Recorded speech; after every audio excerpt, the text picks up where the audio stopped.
Tu as 14 ans. Tu es debout dans une salle immense remplie de regards, des centaines puis des milliers d'yeux fixés sur toi. La musique s'arrête brusquement. Les conversations se figent. Les nobles ne respirent plus. Les torches elles-mêmes semblent hésiter. Tu ne comprends pas encore ce qui vient de se produire. Tu ressens seulement un froid violent traverser la pièce. Ton père vient de parler. Il n'est pas un homme ordinaire. Il est le roi des rois, le souverain le plus puissant de son époque. Son empire s'étend de la Libye à la vallée de l'Indus, de la Thrace à l'Éthiopie. Des dizaines de millions de vies dépendent d'un seul mot sorti de sa bouche. Et ce mot qu'il vient de prononcer vient de détruire la tienne. Face à toi, un vieil homme sourit. Un général plus âgé que ton grand-père. Son regard n'est ni surpris ni hésitant. Il est sûr de lui. Il sait que ce qui vient d'être accordé ne peut plus être retiré. Autour de lui, les invités comprennent instantanément. Ce silence n'est pas de la surprise, c'est de la peur pure. Ta mère couvre son visage. Les femmes présentes savent. Toutes savent. Ce qui vient d'arriver ne peut pas être annulé. Ton corps ne t'appartient plus. Ton avenir ne t'appartient plus. Ton père ne te regarde pas. Il regarde au-delà de toi. Son image, son prestige, son orgueil de souverain infaillible. Lorsqu'il parle, il n'utilise qu'un seul mot. Accordé, les applaudissements éclatent. Le général s'incline. Et toi, tu restes immobile, avalant un cri que personne n'entendra. Dans ce palais, la souffrance d'une fille compte moins que l'ego d'un roi. C'est ici que ton histoire commence à mourir. Pour comprendre cette tragédie, il faut comprendre le monde dans lequel tu es né, le monde de la cour perse sous Xerxès. Selon les récits d'Hérodote qui a interrogé des serviteurs perses, le mot du roi ne sert pas à conseiller, il sert à ordonner. Un souffle de ses lèvres peut sauver une nation ou en effacer une autre, mais le danger véritable ne vient pas de l'extérieur du palais, il vient de l'intérieur. La cour perse ne ressemble pas à une famille, c'est une forteresse de silence. Tout y est surveillé, contrôlé, verrouillé. Les eunuques gardent les secrets. Les rumeurs ne sortent jamais. La dissidence ne survit pas, et chacun comprend une vérité terrifiante. Plus tu es proche du pouvoir absolu, plus tu peux être broyé facilement. Même les enfants du roi vivent sous des règles étouffantes. Où marcher? Qui voir? Quand manger? Rien n'appartient à l'individu. Et pour les femmes de la famille royale, la situation est encore plus cruelle. Elles sont célébrées en public mais effacées dans la réalité. Trésors vivants avec moins de liberté que les servantes. Les filles royales ne sont presque jamais célébrées dans les inscriptions. Elles sont rarement nommées. Elles existent comme des outils politiques, des monnaies d'échange, des alliances enveloppées de bijoux. Et ce qui arrive à celle que l'on appelle amastrice ne constitue pas une exception. C'est l'un des exemples les plus violents de ce que le pouvoir absolu inflige à ses propres enfants. Amastrice occupe une place particulière.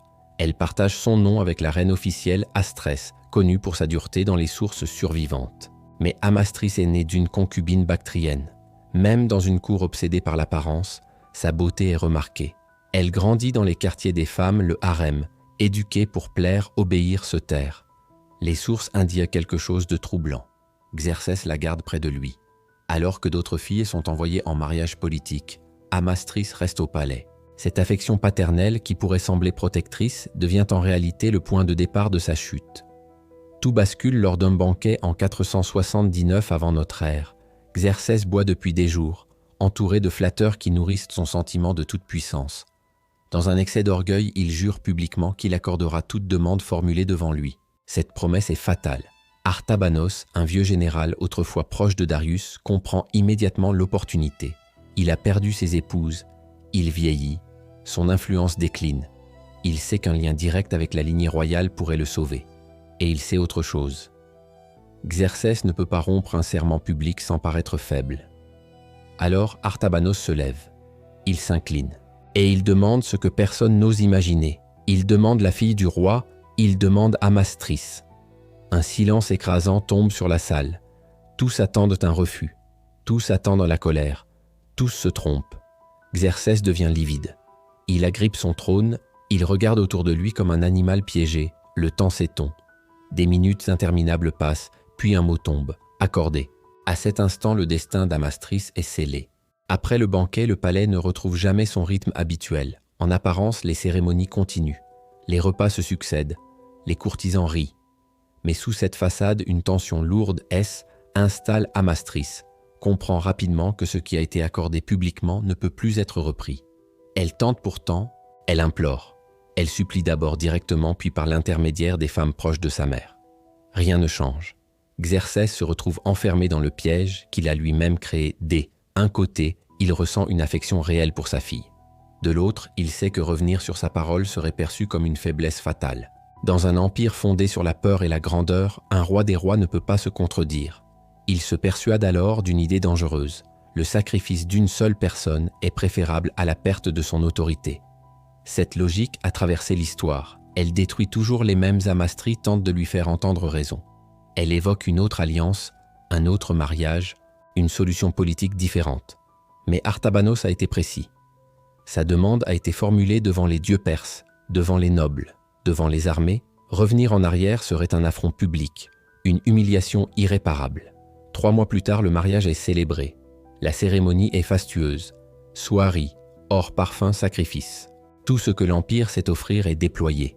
Les chroniqueurs notent cependant une chose troublante. Amastris ne sourit pas. Elle avance lentement comme une figure dressée à dissimuler la peur. Sa beauté rend la scène encore plus cruelle. Elle est exposée comme un trophée vivant. Artabanos rayonne. Il n'est pas seulement obtenu une épouse, il a obtenu un lien direct avec la lignée achéménide. Une protection politique. Une légitimité nouvelle. Une place qu'il n'avait jamais atteinte. Mais pour Amastris, cette union n'est pas un mariage, c'est une condamnation. La différence d'âge frappe les esprits. Amastris a 14 ans. Artabanos a dépassé les 60 ans. Même dans une cour habituée aux unions inégales, cette association dérange. Les murmures circulent dans les couloirs. On parle de cruauté paternelle. On parle de honte. Mais personne n'ose agir. La parole du roi reste absolue. Très vite, Amastris est isolée. Artabanos lui interdit de fréquenter sa famille. Elle ne peut plus voir sa mère ni ses sœurs. Dans la culture perse, les liens féminins constituent une source essentielle de soutien. Les rompre revient à détruire une personne de l'intérieur. Amastris est enfermée dans les quartiers de son mari, entourée de serviteurs entièrement dévoués à lui. Les tablettes administratives mentionnent des déplacements strictement contrôlés, des gardes postés, des autorisations nécessaires pour chaque sortie. La princesse devient une prisonnière dorée. Elle ne dispose plus de liberté de mouvement, elle ne décide plus de rien. Son statut royal ne la protège plus. Des fragments évoquent des tentatives de communication secrète. Amastris aurait essayé d'envoyer des messages à son père pour implorer son aide. Mais Xerxès ne répond pas. Ce silence est une seconde trahison, plus douloureuse encore que la première. Il signifie clairement qu'il ne reviendra pas sur sa décision. Artabanos impose rapidement ses exigences conjugales. Les sources antiques restent prudentes, mais leur sens est limpide. Malgré son âge avancé, il soumet Amastris à des relations répétées et contraintes. Son obsession principale est la naissance d'un héritier porteur du sang royal, un enfant qui garantirait sa position et assurerait sa survie politique. Des médecins sont convoqués, des spécialistes de la fertilité, des remèdes des herbes et des préparations sont consignés dans les archives. Tout est mis en œuvre, non pour le bien-être d'Amastris, mais pour transformer son corps en instrument de succession. Elle n'est pas traitée comme une épouse, elle est utilisée comme un moyen. Les semaines passent, puis les mois. Amastris vit dans la peur constante, chaque jour devient une répétition du précédent. Chaque nuit efface un peu plus ce qu'elle était. Elle comprend que si elle tombe enceinte, son sort sera définitivement scellé. Dans la cour perse, une femme qui donne naissance à un héritier royal ne peut plus jamais être libérée. Les témoins décrivent un changement progressif. Elle mange moins. Elle parle rarement. Elle se replie sur elle-même. Elle passe des heures immobiles, regardant les jardins du palais où elle jouait enfant. Des larmes coulent en silence, sans cri, sans révolte. La jeune fille vive devient une ombre disciplinée par la terreur. Xerxès est informé de son état. Mais intervenir maintenant reviendrait à reconnaître son erreur. Et un roi des rois ne reconnaît pas ses fautes. Il choisit encore une fois l'image plutôt que l'enfant. La décision qu'il a prise pour préserver son prestige commence à produire des conséquences irréversibles. Amastris comprend alors une vérité terrible. Elle ne sera jamais sauvée. Elle survivra peut-être, mais elle ne retrouvera jamais. Ce qu'elle a perdu, son corps, appartient à un autre. Sa voix ne compte plus, et son père est devenu un mur de silence. Les mois passent, et la vie d'Amastris devient une succession de jours identiques. Elle se lève quand on lui ordonne. Elle mange quand on la surveille. Elle dort, quand la peur lui laisse quelques instants de repos. Son corps ne lui appartient plus.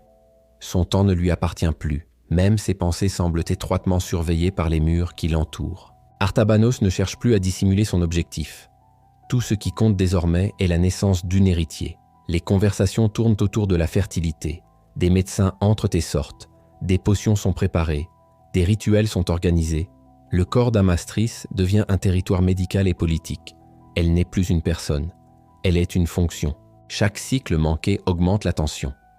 Les regards se durcissent, les gestes deviennent plus brusques. Amastris comprend que son incapacité à concevoir serait interprétée comme une faute supplémentaire. Une offense silencieuse. Elle vit dans la peur constante de décevoir encore celui qui la détient. Finalement, la grossesse arrive. 3 années. Après le mariage, la nouvelle provoque une explosion de joie chez Artabanos. Il offre des sacrifices. Il convoque des astrologues. Il annonce la nouvelle comme une victoire personnelle. Pour lui, cet enfant représente la garantie d'une position durable au sommet du pouvoir. Pour Amastris, la grossesse signifie autre chose. Elle comprend immédiatement que toute possibilité de fuite vient de disparaître. Une mère d'un héritier royal ne peut pas être répudiée. Elle ne peut pas être relâchée. Elle ne peut pas disparaître. Elle est désormais liée à son geôlier jusqu'à la fin de sa vie. Les témoignages décrivent une grossesse marquée par la tristesse profonde. Amastris passe de longues heures immobiles, regardant les jardins du palais, ceux où elle jouait enfant avant que son destin soit scellé. Des larmes coulent silencieusement. Elle refuse parfois de se nourrir, forçant les servantes à intervenir. La peur se transforme peu à peu en résignation. Lorsque le travail commence, il dure 2 jours entiers. Les sages-femmes rapportent des complications graves. La douleur est extrême, mais ce qui marque les témoins est l'expression du visage d'Amastris. Elle ne crie presque pas. Elle endure en silence comme si son esprit s'était déjà détaché de son corps. L'enfant naît enfin. Un garçon, Artabanos le nomme Xerxès en hommage à son beau-père. Pour lui, ce nom scelle définitivement son ascension. Mais les médecins sont inquiets. Le nourrisson est faible, sa respiration est instable. Les chances de survie sont faibles. Artabanos ignore les avertissements. Il prépare déjà les cérémonies de présentation, les sacrifices, les annonces officielles. Pour lui, cet enfant est un symbole. Il refuse d'envisager l'échec. 10 jours plus tard, le bébé meurt. Les registres officiels parlent d'insuffisance respiratoire, mais dans les couloirs du palais, des rumeurs circulent. Certaines prétendent qu'Amastris, dans un geste de désespoir, aurait mis fin à la vie de l'enfant. D'autres affirment que des servantes horrifiées par sa souffrance auraient volontairement négligé les soins. Aucun document ne confirme ces hypothèses. Mais le simple fait qu'elles existent révèle l'état extrême de désespoir qui entoure cette naissance. La mort de l'enfant libère quelque chose de sombre chez Artabanos. Il devient violent. Les serviteurs rapportent des cris, des coups, des marques visibles sur le corps d'Amastris. Lors d'une agression particulièrement brutale, elle reste alitée plusieurs semaines. Mais même lorsque son corps guérit, son esprit ne revient pas. Les témoins décrivent une femme brisée. Amastris cesse presque totalement de parler. Elle mange seulement quand on la force. Elle reste assise des heures entières regardant le vide, son regard perd toute étincelle. La jeune fille vive est définitivement effacée. Xerxès est finalement informé de l'état de sa fille. Les sources suggèrent qu'il tente une intervention discrète. Il ordonne à Artabanos de se montrer plus modéré. Mais cette tentative arrive trop tard. Artabanos sait désormais que le roi est prisonnier de sa propre décision. Il sait que Xerxès ne peut pas revenir sur ce mariage sans exposer sa propre faiblesse. Artabanos répond aux avertissements par des rappels implicites. C'est le roi lui-même qui a accordé l'union. Et selon les traditions perses, le traitement d'une épouse relève exclusivement de son mari. Contester cela reviendrait à contester les fondements même du pouvoir impérial. Xerxès recule encore une fois. Ainsi, la souffrance d'Amastris continue sans frein. La violence physique se combine à une violence psychologique permanente. Elle n'est plus seulement enfermée. Elle est effacée de l'intérieur. Les années passent. 14 ans de captivité silencieuse. 14 ans où chaque jour ressemble à une punition sans fin. Jusqu'à ce que l'histoire prenne un tournant brutal. Dans la partie suivante, nous verrons comment la mort de Xerxès lors d'un coup de palais change soudainement l'équilibre du pouvoir et comment la chute d'Artabanos ne parvient pourtant pas à sauver celle qui l'a détruite. 14 années passent dans le silence et la peur. Amastris vit enfermée dans un monde étroit où chaque jour ressemble au précédent. Son corps se remet lentement des violences, mais son esprit reste brisé. Ceux qui la croisent parlent d'une femme absente, présente physiquement mais ailleurs. Son regard traverse les murs sans jamais s'y arrêter. Pendant ce temps, le monde extérieur continue de bouger. Les tensions politiques augmentent à la cour perse. Les défaites militaires ont fragilisé la position de Xerxès. Les rivalités internes se multiplient. Le palais devient un lieu de complot chuchoté et d'allégeance mouvante. Le pouvoir absolu attire toujours ceux qui veulent le saisir. Artabanos sent que le moment approche. Il a gagné en influence. Il est lié à la famille royale. Il sait que le roi a déjà sacrifié sa propre fille pour préserver son image. Cette connaissance devient une arme. Il comprend que Xerxès ne peut plus lui imposer de limites sans révéler sa faiblesse. Le piège se referme lentement. Finalement, le coup éclate. Xerxès est assassiné lors d'une conspiration menée au cœur même du palais. Artabanos fait partie des instigateurs. Les motivations sont multiples, ambition, vengeance, opportunisme. Mais certaines sources tardives rapportent qu'il aurait utilisé le sort d'Amastris comme justification morale. Il aurait décrit le roi comme un tyran faible, incapable de protéger son propre sang. Cette ironie est glaçante. La souffrance qu'il a infligée devient l'excuse qu'il utilise pour tuer. Le coup réussit provisoirement. Artabanos exerce le pouvoir dans l'ombre pendant plusieurs mois, mais le chaos ne dure jamais éternellement. Artaxerxès, fils de Xerxès, rassemble des forces loyales. La riposte est rapide et brutale. Artabanos est confronté dans le palais même où il avait cru asseoir sa domination. Il est exécuté par la garde royale. Sa fin est violente, sans honneur, sans pitié. On pourrait croire que cette mort libère enfin Amastris. Mais la réalité est bien plus tragique. Lorsque Artaxerxès tente de la réintégrer à la cour, il découvre une femme méconnaissable. Elle a 28 ans mais en paraît bien davantage. Ses cheveux ont blanchi prématurément, son visage est creusé, son regard vide. Le nouveau roi lui offre des appartements privés, des serviteurs fidèles, une liberté qu'elle n'a jamais connue. Mais Amastris ne sort presque jamais. Elle refuse les banquets, les cérémonies, les fêtes. Elle passe des journées entières dans le silence, parfois des semaines sans prononcer un mot. Les musiciens sont envoyés pour tenter de ranimer une joie disparue. Ils jouent une mélodie qu'elle dansait enfant, lors d'un ancien banquet, celui où tout a basculé. À la première note, quelque chose se brise. Amastris pousse un cri rauque incontrôlable. Elle renverse les instruments. Elle se fondre en larmes. Les premières depuis des années. Ce moment marque un point de non-retour. Son esprit n'est plus capable de supporter le souvenir. Les sources antiques évoquent une maladie prolongée. Mais les descriptions correspondent à un effondrement psychologique profond. Amastris cesse progressivement de se nourrir. Elle maigrit, elle faiblit, lentement sans bruit, comme si reprendre le contrôle de son corps ne pouvait passer que par sa disparition. Elle meurt à l'âge de 36 ans. Les documents officiels restent vagues. Aucun hommage, aucun récit détaillé. Dans les inscriptions achéménides, son nom n'apparaît pas. Xerxès est célébré comme bâtisseur, comme conquérant, comme figure impériale, mais jamais comme le père qui a détruit sa fille pour sauver son image. Seuls quelques fragments grecs, notamment chez Hérodote, et des traditions orales perses, permettent de reconstituer cette histoire. Amastris y apparaît comme une note marginale, une illustration de l'ex du pouvoir, mais en recoupant les sources, les tablettes administratives et les récits indirects. Une vérité se dessine. Amastris n'est pas morte le jour de sa disparition officielle. Elle est morte le soir où son père a prononcé un seul mot devant toute une cour, accordé son corps à continuer de vivre pendant des années. Mais son identité, sa liberté et son avenir ont été effacés instantanément. Son histoire révèle une vérité universelle. Les pires violences ne sont pas toujours commises par des ennemis. Elles naissent souvent dans les lieux censés protéger la famille, le pouvoir, les institutions. Le geste le plus destructeur n'est pas toujours un coup ou une arme. Il peut être une décision froide prise pour préserver un prestige. Le destin d'Amastris nous rappelle que le pouvoir absolu ne détruit pas seulement des peuples ou des nations, il détruit d'abord ceux qui se trouvent le plus près de lui. Les enfants, les proches, ceux que l'on prétend aimer.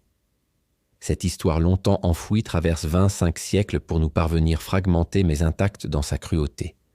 Elle nous oblige à regarder en face les conséquences silencieuses des décisions prises derrière des murs dorés. Des décisions que les puissants oublient, mais que leurs victimes portent toute leur vie. Ainsi se termine le récit d'une jeune fille sacrifiée sur l'autel de l'ego impérial, une vie brisée non par la guerre mais par une promesse.